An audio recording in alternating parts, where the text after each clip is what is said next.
What is going on, guys? My name is Dan Weichart, VP and co-founder of BAP, and I'm glad that you guys have joined us. We got a special podcast for you guys tonight. This is the first in a many episode long series, Stories of Badass Patriots or Badass Patriot Stories. We're going to actually nail down a decent title shortly, but it's something to that effect. And so today, I'm pleased to be joined by Parker Poncik, who was nominated as a Badass Patriot by a peer of his, and so we'll be chatting with him today. He was had 5 years in the Coast Guard, and we're going to get in and chat with him about his service and really kind of dive into that and really kind of bring you stories of true badass patriots. So let me go ahead and bring Parker in. Sweet, Parker, what's up, bud? How you doing, man? How's it going? I'm doing good. Good. How It's are you? going good, man. Well, sweet, man. We'll get right into it. So, firstly, you are nominated by a good friend of yours named Ocean, who nominated you as a badass patriot for one of our inaugural podcasts. So first, I'd be curious to know how do you know Ocean? You know how'd you guys kind of meet a little bit, and then why do you think he nominated you for this position or for this interview? I guess. So, Ocean was my buddy from high school, and so like we'd known each other since 7th grade, and so we kind of grew up together. And then I was the only person out of our friend group to actually go through with enlisting and getting through everything. And a lot of guys, looked into it and thought about it, and nobody knows anything about the Coast Guard in North Texas. Like there's no Coast Guard around. There's nothing like that. And so we were all very surprised to find out like what I was actually going to be doing. And I think that kind of, in a way shocked Ocean, but also, I think that's why he considers me, I guess, a badass patriot. We'll get into it. I'm definitely excited to hear some of your stories. I know you and I were chatting before this, and you would be the third individual I've ever met in any capacity that has been a member of the Coast Guard. And so I definitely want to get some information on that. But I know I gave you a brief introduction. You had 5 years in the Coast Guard. Talk to us a little bit about your background, all that good stuff, professional skills, whatever you want to throw in there. So the Coast Guard is only got 17 job designations. So I'll get into that. But also, like, you get out of boot camp, you go straight into the fleet. And so I went straight to a search and rescue station. I was because I was in boot camp for roughly 2 months, and then I got out 2 months, and then within 2 months after that, I was working on what my law enforcement qual, which is called boarding team member. So I got like my body armor, my gun belt, and like pretty much everything, handcuffs, pepper spray, all that. And then I got trained on all that. And so I was a non-rate through that. And as a non-rate, non-rate? Yeah. So as a non-rate, you get assigned. So like you don't go straight to school. So as a non-rate is what you go into the fleet as. And so you can either be a decky or a fireman. And so a fireman works with the mechanics, and a decky, also known as a seaman, they work with the deck side.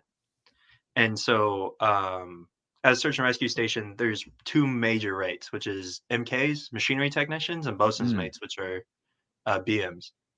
And so deckies help the BMs, firemen help the MKs.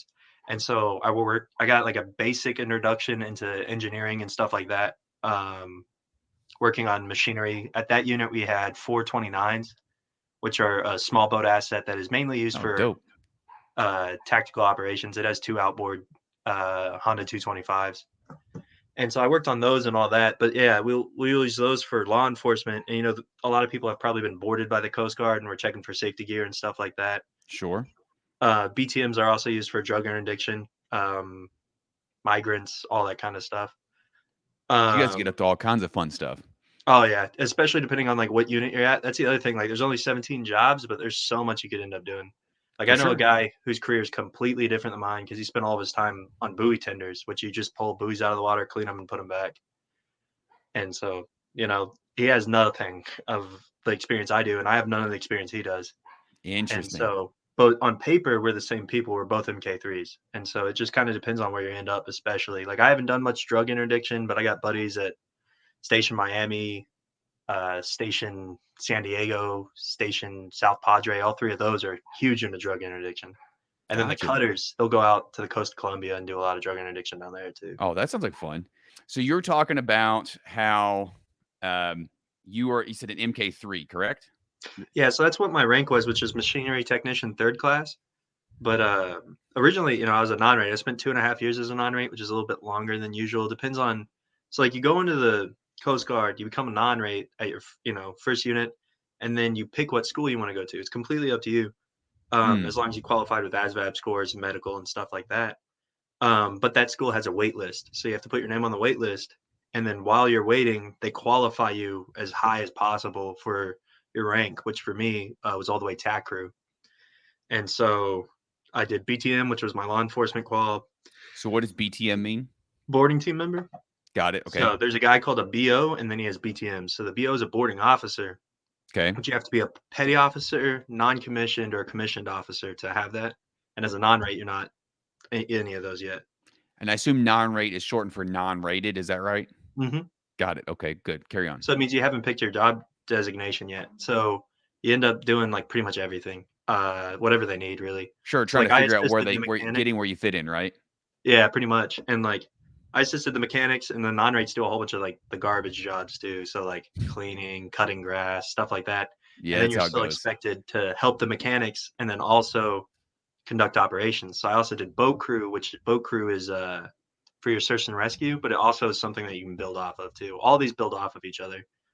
Um, and I skipped my first qual because I totally forgot about that one. Comms watch, which is where you're in like this room and you have to stand watch and you listen to the Mm, radios for distress calls and stuff like that. that makes sense. You're you're also kind of a secretary. So, you do that, and then all those build off of each other, and then you get what's called TAC crew, which is where you're either a bow gunner, an aft gunner, or you can just be general TAC crew, like work comms. But that's what we use to escort high value assets. So, like Mm. ships that are easy to blow up or anything that would be like high terrorist threat kind of stuff. And so we escort out chemical boats, cruise ships, stuff like that. And that's when you see the Coast Guard up there with the machine guns and everything. And I did that a lot. Oh, that sounds like fun. Well, out of the port of Houston, every day at least a few. And so it's fun at first, yeah, and especially like the first few years because I ended up doing that when I became rated too, at my next unit, which I ended up just Mm. going down to Station Galveston. That's not normal though. It, I got friends in Guam, Puerto Rico, all those kind of places. Mm. Alaska, but you kind of get to direct your career a little bit, and I was able to go from Houston to Galveston, which is Gotcha. unusual. But So a couple of questions that came up as you're talking about all that. One, I'm hearing that even though there are a lot of, or excuse me, few rankings or categories within the Coast Guard itself, as you say, a lot of them build off each other, and even two individuals with the same category can have very different careers. And then and then the kind of last thing I'm jumping onto or glomming onto is, you mentioned that you can kind of direct your career a little bit. And it's widely different from what I hear from a lot of folks who have who are in other parts of the service, where it's kind of you just go where you're told, sort of a deal. Is that an accurate characterization I'd say for so. the Yeah, Coast you Guard definitely generally? can direct it. Like you do get told sometimes, and Of like course. that just sucks. But other times you can kind of direct it to an extent. Like I really wanted to go to just a mechanic unit out of A school, which A school is like where you go to get your rate. Mm, And mm, so I went to machinery technician A school, and I really wanted to go to a mechanic unit called a MAT team, but all the MAT teams were picked by other people, and then I was a shoe-in to go to another TAC unit because I'd already been at a TAC unit, and so I pretty gotcha. much Okay. got Galveston, but I got Galveston at a TAC unit instead of doing like a basic mechanic unit. So you kind of had to choose things a little bit. You wanted to be at Galveston more than you wanted to be maybe that specific job, if That I'm hearing you specific right. mechanic thing, yeah, exactly. So you can kind of pick, and then like your time in service gets calculated, your a class ranking based on how well you scored on your test, all those kind of things come together. But all those jobs I mentioned with TAC crew, being a bow gunner, which is with the machine gun, or an aft gunner with a shotgun, stuff like that. I'm also qualified on rifle and pistol. All those, all that stuff, and the boat crew and all that. Those are qualifications, and so that's not actually like that's not a rated person. Like anyone can get those qualifications. Got it. It's just so that's how non-rates end up with them, but usually, like, MKs and BMs, those are the people who really run, like, the operation side of the Coast Guard. Everybody else is pretty much support. So, Gotcha. boatswain's Okay. mates drive the boats, MKs fix the boats, and they're usually guys at the SAR cases doing the TAC missions, stuff like that. So, kind of to that end, and this kind of gets us into the next question I was going to ask. Did you know all this going into the Coast Guard, and is that what made you choose to go that route, or because I'm really asking why did you choose to go to the Coast Guard to begin with? So I'll let you take it over from there. Yeah, I talked to like all the branches before I made any decisions getting into anything, and the Coast Guard was the only one that really pushed search and rescue, and then gave like results of it. And Hmm. it was very easy to find search and rescue and all that. Now, this is kind of funny. I didn't know there was search and rescue stations. I thought all there was in the Coast Guard were cutters, which are the big ships. And so Sure. I thought all there was cutters, and I thought cutters just did search and rescue. And they really cutters do law enforcement and fisheries more than they do search and rescue at all. And so Interesting. when I got in, that's when I found out that stations do search and rescue, and then that's when I asked to go to a station because I didn't know stations existed. And so that's how I ended up at a station that was more TAC, but they do some search and rescue. Like I got a lot of cases there. We discussed before. A lot of the cases there are more because in the Houston Ship Channel, which is where I started out, was an industrial city, bridges, chemical plants, everything. So like I was part of like three major chemical spills. One of them I lost my sense of smell in. It was a giant chemical fire called the ITC fire, so I can't smell Did you anymore get it because of back, that. or is it gone? No, it's gone, gone. Oh, Yeah, that sucks. I did all these doctors and everything. Like it's gone. But yeah, and like that went on for 2.5 months. I was there. We were working through that. There was clouds of smoke all over our base and stuff like that. And you know, sometimes you just gotta work through it. And Oh, for there sure. was that one. There was another one I was part of where 40,000 gallons of jet fuel were dumped into the water accidentally by someone at an airport.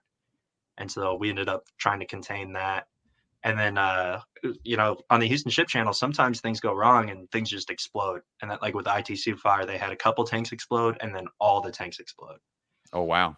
So I was around about 5 different tank explosions in separate events. I got sometimes closer than others and stuff like that. But like it'd be, common enough. We'd be playing basketball on base and then a tank would go off and we'd all run down onto the boats and take off. Wow, And I'm so, sure that's super exciting from what I've seen. And again, I didn't know this. I think a lot of people know of Coast Guard as like, you know, like you said. I don't know if you mentioned it while we were recording on, but like boarding people who are out and about joyriding, checking for safety yeah. gears, things like that. Or if you're, I mean, I think there's that aspect, and a lot of folks know about the search and rescue component. But from what you're describing to me, it's kind of like for any place in U.S. coastal waters, we're talking about your firefighters, search and rescue, hazmat containment, all that drug interdiction wrapped into one. As that We sound, do everything. If there's water by it, we're probably doing it. copy that. Um, And wasn't it the case that they sent us some Coast Guard folks, well over into foreign waters at some point? Probably. There's definitely a lot of jurisdiction, like leniency where we can do stuff like that. Um, there's a couple, but like one would be if there's a SAR case that someone can see in international waters, but is happening in foreign waters, then we can go into foreign waters and save that person and Got it. stuff like that. SAR It being gets search and rescue, complicated. correct? Yeah, so like then that would be strictly for search and rescue, but there's other times we can do law enforcement and different things too. It kind of depends on that gets a lot more complicated, I'm and sure I there's don't want to paperwork misquote involved. things because that's when I usually would pull out a book and reference, hey, can we do this? Can we not do this? So, Yeah, I'm thinking of course, everyone jumps to Hollywood for a quick second. Have you ever seen Bad Boys 2? yes, Will Smith, Martin Lawrence playing it. I think there's a portion in there and toward the end of it where they essentially use what you've talked about. They see a boat burning in international waters and use it as an excuse to go in and drop some people off for like some special ops thing. I'm sure that doesn't really happen, but it just what reminded me of it. yeah. There's been cases of things like that, but I don't personally have any experience with them, so I can't Copy touch that. on them too much. No doubt. So, jump in the next question piece. So, talk to us about the process of going through the boot camp, getting registered to be in the Coast Guard and all that. And I could be completely off base, and certainly I'm certainly talking to a biased individual here. But I have heard some people say the Coast Guard boot camp is the toughest of all the boot camps. Would you say that is accurate? I think Marine boot camp's still harder because what I typically hear and I'll argue with people is that Coast Guard is the second hardest boot camp. Gotcha. Okay. And the Marine Corps I still would consider the first hardest, but the big thing I harp on for Coast Guard boot camp, when I went in and when most everybody went in, and I think it's still this way today, you're not guaranteed to pass. So like you get in, um, it's very common for people to not pass. So like I started with a company of 120, Mm. and like if you mess up on a little thing, you can get knocked back. So like if you misdirect somebody, like call someone the wrong rank or something, you can get kicked back a week. If you don't address like yeah, there. So when you're in the galley, like getting lunch and stuff, there's a lot of rules to that, and there's people constantly watching you like a hawk.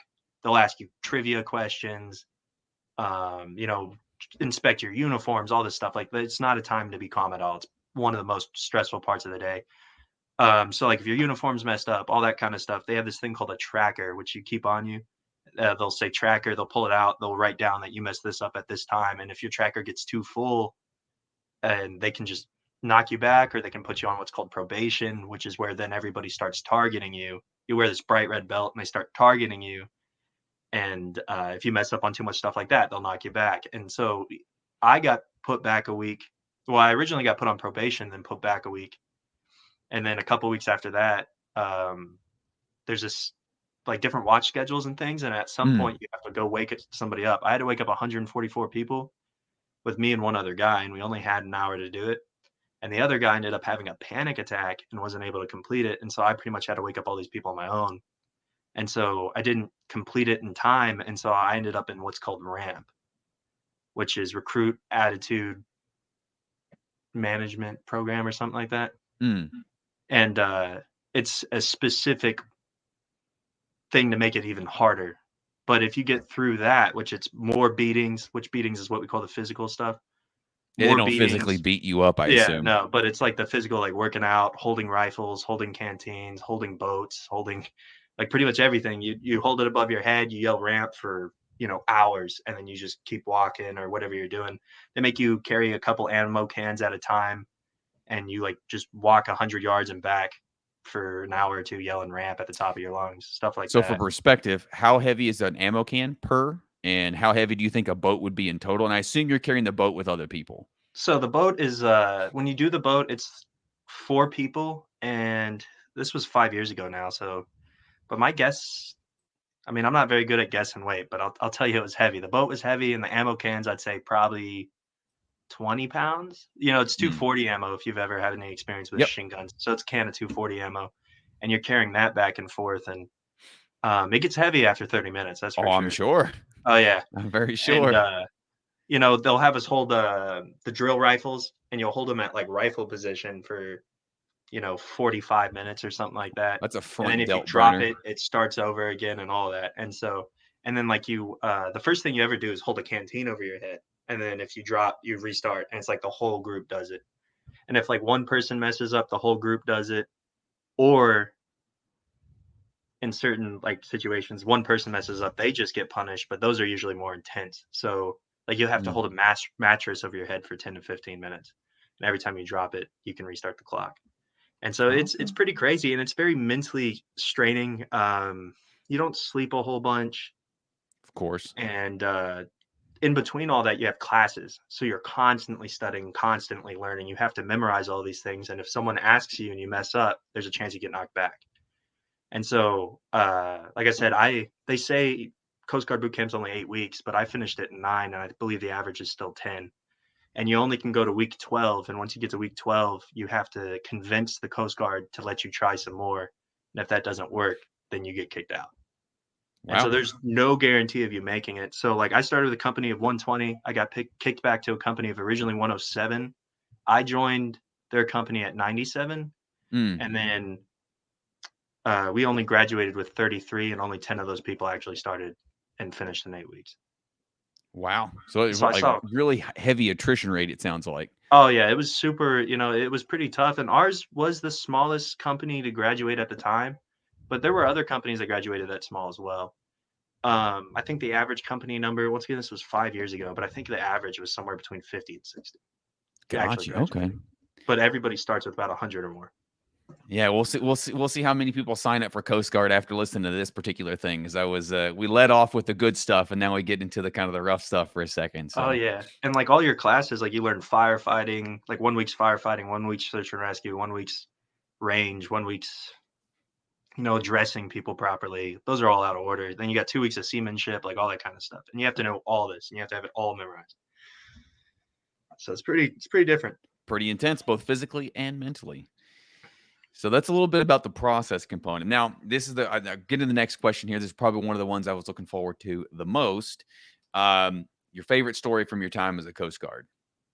So the reason I joined the Coast Guard was for search and rescue. The thing I loved the most about my job was search and rescue. Despite we worked on diesel engines, gasoline, electrical, all that kind of stuff, but search and rescue, like I would, if that's all I did, I would do it till I died. Like it's amazing. It's the most calm feeling. It's the best feeling. You're out there. You're fighting the elements. You're fighting.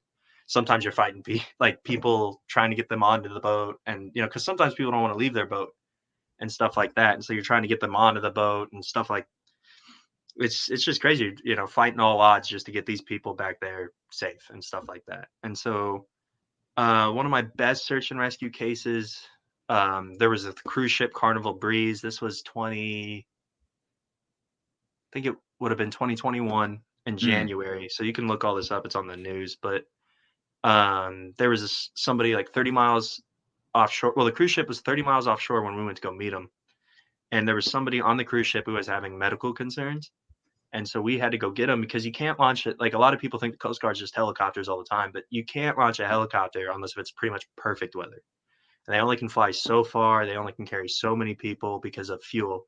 And so, like, if the wind's too much, helo can't go. If the rain's too much, helo can't go. There's something with birds too, and then Wouldn't have thought of birds, but that makes sense. yeah, the birds are a huge issue for them. Like if they hit a bird, it's major.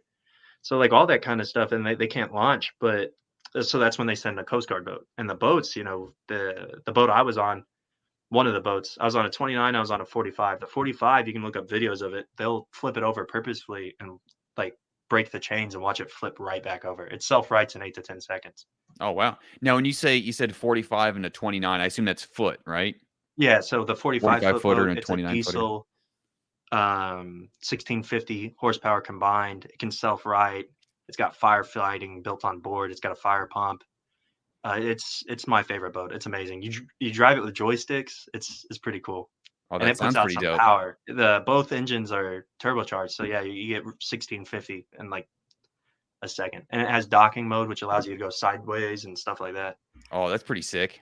Oh yeah, that one's got a lower RPM control, but yeah. So we were out trying to get this lady off this cruise ship, and we're coming up alongside, but it's like 6 foot waves, and so we're having to deal with that because like the cruise ship can lower their door, and then you're hitting 6 foot waves, and you're still like you're going like this, but the cruise ship, they're going solid, and so you're trying to get up with that door, and the door has a massive hydraulic arm, and so I they bring this lady out on like a Stokes litter or a backboard, if kind of know those things, and she's strapped into that, and so I have her head, and I'm trying to miss this massive hydraulic piston, and so I'm just walking back and forth, and then her feet haven't been passed over yet, so we're still trying to stay next to this cruise ship, and the boat driver is working his hardest to keep us there, and then the cruise ship people, they're terrified because they're looking down, they're seeing our boat, they're seeing the waves and the wind, and they can feel it and everything, and they're freaking out, so they froze. Sure. And that's when one of our guys jumped over the gap, grabbed her feet, tried to jump back. We're pulling away, and so what's going to happen when you pull away is, the person that's trying to cross is going to go, we call it the drink, is going to go into the drink. And that's a very dangerous place to be. The Coast Guard always wants to keep you out of the water because the water is super dangerous, Oh, for sure. especially close enough to a boat pulling that much and with the wind and the waves and everything.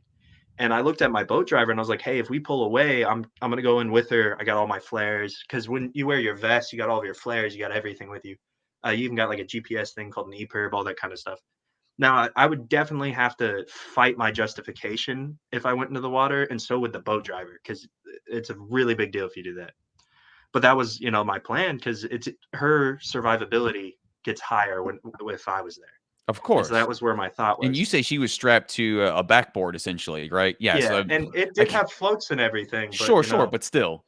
it's hard to see things in water, especially with 6 foot waves. Yeah, it's ever Yes, changing terrain. It's you talk it's about moving something exactly. behind a hill or a copse of trees. Well, at least a hill and a copse of trees don't move.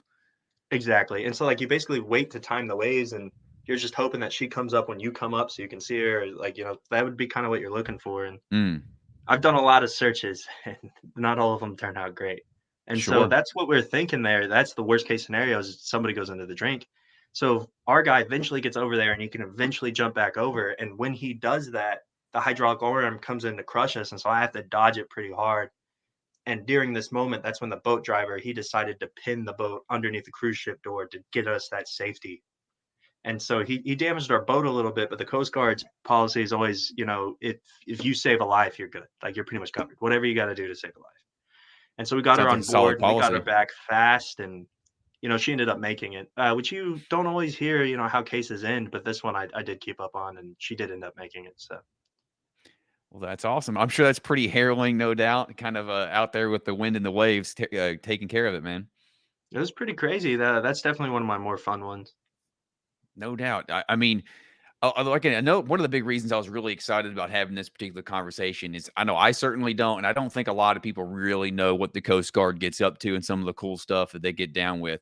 And so I definitely wanted to give you an opportunity to chat about that component. Um, so outside, I know that that was your favorite. You say outside of that, do you think there's any other stories that mm, maybe people need to hear about your time as a Coast Guard to kind of understand the service or what it's all about, something to that effect? So with the Coast Guard, everybody always talks about like, saving everybody and things like that. And there's search and rescue, but search and rescue also does law enforcement. Mm, And so with law enforcement, I was like an 18-year-old kid helping serve warrants and stuff like that. Like it's crazy. Like wow, you're dealing yeah. with all these different things. And like there was one case, you're always running names, and especially being in Houston, you run names all the time. And you end up like a couple of boats you get on, you'll run a name, and it's like, oh, this guy has a murder rap, or oh, he's related to this gang, or this or that, and everybody, a lot of people. I came from a rougher neighborhood, so like it didn't get me right away because a lot of these they're just people, and so, but you'll notice some of the guys who just got in, they'll be like, oh my goodness, but like this guy's just fishing with his kids, and so you just hand him the ID back. He doesn't have any active warrants, and so he just goes on about his day. But sometimes they do have active warrants, and you have to handle that.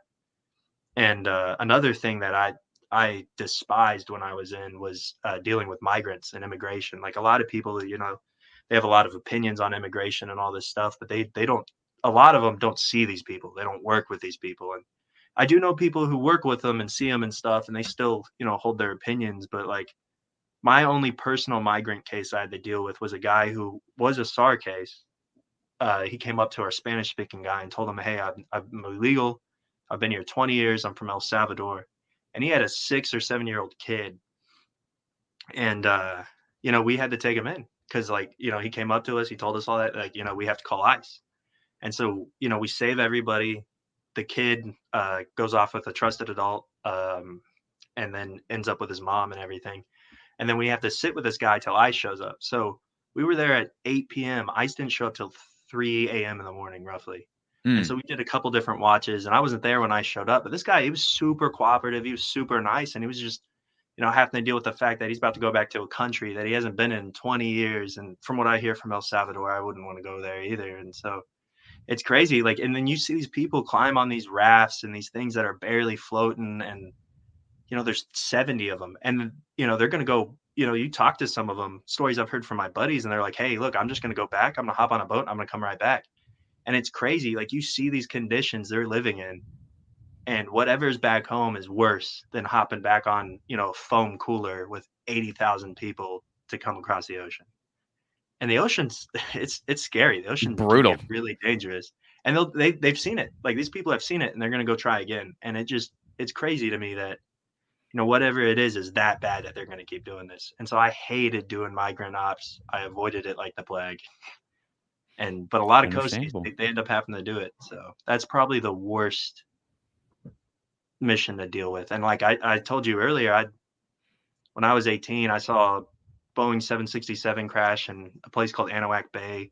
And like that was crazy. And like I'd seen bodies at that point being in the Coast Guard, but what freaked me out the most is we didn't find the bodies. I hear later they ended up recovering some parts, but the original idea was that these guys were vaporized upon impact, and that freaked me out because you know this plane had 3 people on it and they were vaporized and all that. And then like we had a bridge that a lot of people, bridge jumpers are a big thing in the Coast Guard, and Mm. did like 40 plus searches for all of that. Recovered a few bodies, different things, and like that gets to you too. But none of that got to me as much as migrant kind of stuff. And so I'd much rather go back to doing that than because with that, like, there's no way for you to help this person. And with migrant ops, there's not really a way for you to help them either, because no matter what, they're going to have to go back. Sure, but But then at you're still least, dealing with the human tragedy of the whole thing. yeah, that's exactly like with the human tragedy recovering, a suicide victim, like everything's said and done. With migrant ops, this person's going to go back and you don't know what's going to happen. And so that's probably my least favorite part about the Coast Guard. Hmm. I can definitely hear that. I mean, I know a lot of people, like you said, have their opinions. You're talking about the immigration component and have their opinions on that, and how that should be handled. But at the end of the day, when you're talking about the average illegal immigrant who's trying to make their way into the country, I'm a pretty staunch conservative individual. I'm under no disillusion that these individuals are risking a ton to come to a place where they hope to get a better opportunity. That's not lost on me, and so I can only imagine the the toll that has to take as you're dealing with that, especially as a young man, fresh out of college, fresh out of high school, coming in and really having to go face to face with the real world real quick. And I'm sure it definitely left some lasting impressions. I know my time in the police, it did the same thing. You think you know what the world is about, and then you get out there and you start dealing in it, and you find out you didn't know Very nearly as much as quickly, you you didn't thought know you knew. nothing. Yeah. Oh, Especially with the gosh. All Coast right. Guard. I had no idea what I was getting into. I didn't know any of these jobs existed. So No, it tracks, man. Well, dope. That's I'm the question lived up to my expectation on that one. So, as we're rolling along, what is, obviously we're the Badass Patriot Company. We want to tell the stories of badass patriots out there like yourself, who have served their country and continue to do so. For you, man, when you think of the term patriot, what does that mean for you? well, immediately when I think of a patriot, I usually think of the soldiers because the way I would define patriotism is either fighting for and protecting your country or supporting those who fight for and protect the country. Mm, And that's pretty much like where I leave patriot. And that's one reason I was excited to do this interview and work with you and stuff is with the mission y'all's got towards patriotism, especially being around some of my friends and stuff like that. A lot of them view patriotism kind of negatively, like y'all were saying, because it's associated with some negative things these days. And I would like to bring that back to the idea. It's just people who are willing to protect their country or support the people who are protecting their country. And I yeah, I think think I'd agree with that. that's the basics. That's definitely one in there. Like, our whole thing is, we think that, like I said, I'm a conservative. I do believe that there are liberals out there who love this country and, as you say, want to, serve the country or support those who serve the country in one way or another. And I could definitely get behind that particular definition as well. So that's dope, man. I'm all for it. Um, let's think here. I might skip through some of these question components. So you kind of touched on some hot button issues within America today. So one of the next ones going to what are your thoughts on what's going on in the country? I'll open up. Is there anything you'd want to add to what you've said so far, as is, or we can just jump to some of the fun, more lighthearted stuff, I guess. I mean, as far as how I feel about what's going on in the country, I definitely think that there's a division that is happening, and I think it's Mm, happening pretty fast because I saw it in high school and I didn't think it was going to hit as quick as it did. And opinions aside on presidents and stuff like that, I really think Trump kind of jumped a political thing like a hurdle where he just kind of started saying a lot of what he felt and thought, and he wasn't really playing sure. behind the politics necessarily. And I think that really pushed a lot of people because he put a pretty big line, in my opinion, between, far right, far left, these guys, those guys. And it made you kind of, at least what I saw, people were like, hey, are you blue or red? And like, that was it. And like, hey, do you feel this way or that way? And there wasn't really like any kind of in between. To me, it didn't feel that way. And like, Mm, I feel, I'm a little bit of both, but a lot of people, they think there's only one or the other. And like, you'll see definitely like lines being divided in the country between what's blue and what's red. And I Sure. think it's a lot more complicated than that. I totally agree. I mean, I would point to you mentioned former President Trump, but I think there's a lot of politicians also who are out there taking advantage of that of his boisterousness for sure, and using that as a wedge to say like, oh, um, or trying to maybe there's someone on the left trying to convince liberals or Democrats that their conservative neighbor is their enemy, and vice versa. Someone on the right That's trying to exactly convince what I was kinda getting right. at. Yeah, you explained that a little better, but yeah, that's what I meant, and, like, it's Hopefully, not all right. just Trump, right? But, like, I feel like he definitely brought that more to attention and, like, Oh, for sure. news and stuff immediately started trying to sell you left or right, and those kind of things is definitely Totally. yeah, and No, and now that's politicians just do that kinda stuff. Like, you'll have senators and like anybody, even, like, city try to elected, hype it up. trying to No, hype either absolutely. side. Yeah. I think a lot of Americans, I'm sure I imagine given our conversation so far, you're probably in agreement. A lot of Americans have a lot more in common than what, media or their politicians would have them believe, whether you're a conservative or you're, liberal or whatnot. I'm sure there are extreme elements of those individual sides that are kind of wonky and maybe you don't want to be a part of Yeah. necessarily, but I'd say the lion's share, 80% or higher of Americans have a lot more in common than I what they think would. so, and I think they try to push you at least it seems like the people today are trying to push to either side of those extremes, and I don't think a lot of people fit in either of those extremes fully, at I'd least. agree. They think a little bit over here and they think a little bit over there, but they don't tell anybody around them because if you think that way, that means you're the enemy. And so you have to be, kind of That's careful very about true. those things. That's very true. Dope. Yeah. I mean, yeah, totally agree. Totally agree. Um, Last question. We'll throw it as we're rolling things up. So obviously, you're still in your 20s. I don't know if you've got a family or anything like that coming just so far, but I do like to see if I can grab somebody's best dad advice, whether you are one or not. What I'm kind of thinking of there is, if you could go back and talk to your younger self, what's something you would like, young men, young women, young Americans, whatever, to know is your best dad advice going forward. So hit us. So definitely something that I'm trying to do now is I'm trying to become a pilot. I always wanted to be a pilot, but growing up, nobody nobody supported that idea. Like, Mm, nobody was, "Oh, you could do that." They're like, "Oh, no, those guys are way too smart," or "You're too tall," or this and that. Like, everybody had their different opinions on it, and it took me until I was a lot older to realize, like, none of these people are pilots, you know? And, like, so I definitely would, take people's opinions about things and stories about things or something that they heard or something that they read and go do your own research, go look and see, hey, this is what this is, because people told me all kinds of things about the Coast Guard and I didn't really understand it until I was in, and even then I thought I understood it my first year and I didn't even know. And so you're constantly learning and you're constantly understanding things, and I think anyone can be anything, and it's all just effort, and you might have to put in more effort because like you're not as good at math or you're not as fast as this guy, but I think you can still get there. You just got to put in the effort and the research. Copy that. It sounds like there's a saying that I once heard a long time ago that hard work beats talent when talent doesn't work hard. And I Yeah, I think that think that so. about sums that up. Would you agree? Yeah, yeah, exactly. Well, all right, man. Well, Parker, I thank you for joining us, good sir, in this inaugural launch of the Badass Patriot Stories. Man, it's been an absolute pleasure chatting with you. I do hope to continue being in contact with you as we go along. But like I said, I thank you for being here. And I'll let you, if there's anything else you want to say as we wrap up, I'll turn that over to you right quick. Well, I just want to say thank you to Ocean again. I had no idea about any of this until he sent me a text and he was like, "Hey, dude, there's this thing at Alex's premiere," and I just put your name down. I thought you should have a time to speak about what you've done, and I was like, I guess yeah, okay. So Let's do that's it. how I ended up here. So shout out to Ocean. Yeah, high five to Ocean on that one. We'll go on. Any I don't know if you want to be a social media guy. Is there any social media handles you want to throw out there, or no? You don't have to if you don't want to.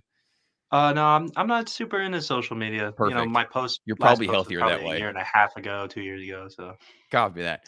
Well, all right. Well, Parker, again, it's been a pleasure chatting with you. And ladies and gentlemen, thank you for joining us here on this Badass Patriot podcast.